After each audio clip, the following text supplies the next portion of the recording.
Ce que vous voyez là, ce n'est pas juste une forteresse. C'est une cicatrice. La cicatrice d'un secret d'État. Un secret gardé par la pierre, par le sang et par un silence absolument assourdissant. Imaginez, un secret vieux de 700 ans. Et pourtant, l'homme peut-être le plus puissant de la Ve République, l'ombre même du général de Gaulle, a tout fait pour le percer. En vain? Parce que vous allez voir, le vrai mystère de cette histoire, non, ce n'est pas le trésor. Le vrai mystère, c'est ce que ce trésor a fait à l'homme qui l'a découvert. Alors pour comprendre, il faut remonter le temps, loin en arrière. Tout commence un vendredi. Mais attention, pas n'importe lequel. Le plus célèbre des vendredis, 13 octobre 1307. Retenez bien cette date, c'est le jour où tout a basculé. À cette époque, le roi de France, Philippe le Bel, a un petit problème. Il est fauché, complètement à sec. Et à qui doit-il de l'argent? Aux Templiers. Eux, ce sont la banque de l'époque, la toute première multinationale. Le roi ne peut pas rembourser. Alors il a une idée terrible. Il va tout simplement effacer l'ardoire.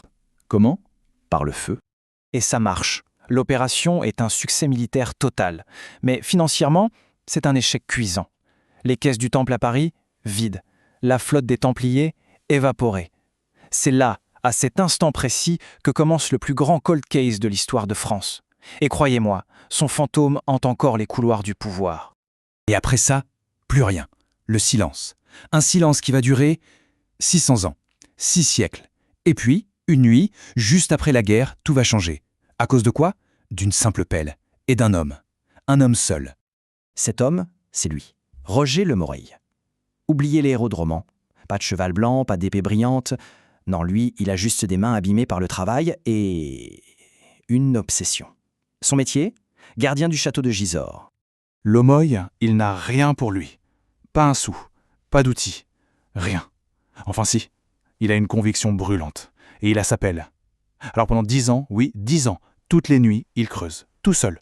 Sa femme pense qu'il est devenu fou, le maire se moque de lui, mais lui, il continue. En fait, il creuse contre le monde entier. Il creuse, bien au-delà de la raison, jusqu'à l'impensable.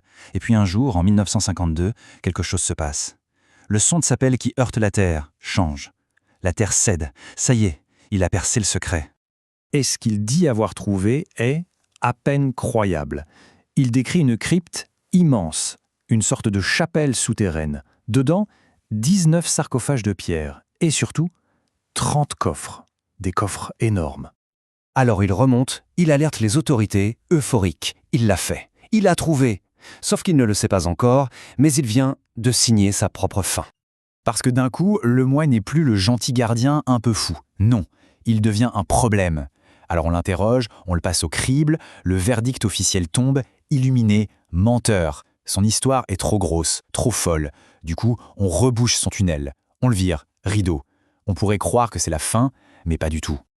Non, parce que cette histoire, elle fait son chemin, elle remonte, et elle atterrit sur un bureau bien particulier, celui d'André Malraux.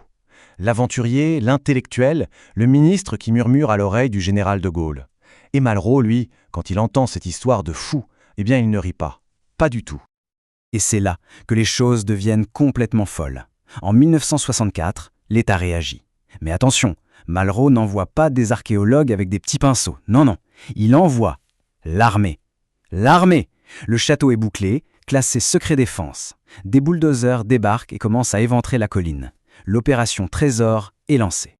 Et c'est là qu'on doit se poser la question qui fâche. Pourquoi? Pourquoi est-ce que l'État déploie l'artillerie lourde pour les délires d'un simple gardien? Ça n'a aucun sens. Le chantier dure des mois, la presse est muselée. Et puis, de nouveau le silence. Mais cette fois, c'est un silence d'État. Un silence assourdissant. Puis, un jour, le grand chantier s'arrête. Et le communiqué officiel tombe. Franchement, il est d'une platitude absolue. Le résultat de cette opération militaire, accrochez-vous bien, un vieux puits et quelques morceaux de poterie. Voilà.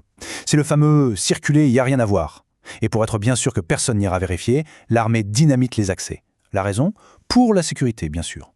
L'affaire est classée. Officiellement, une farce.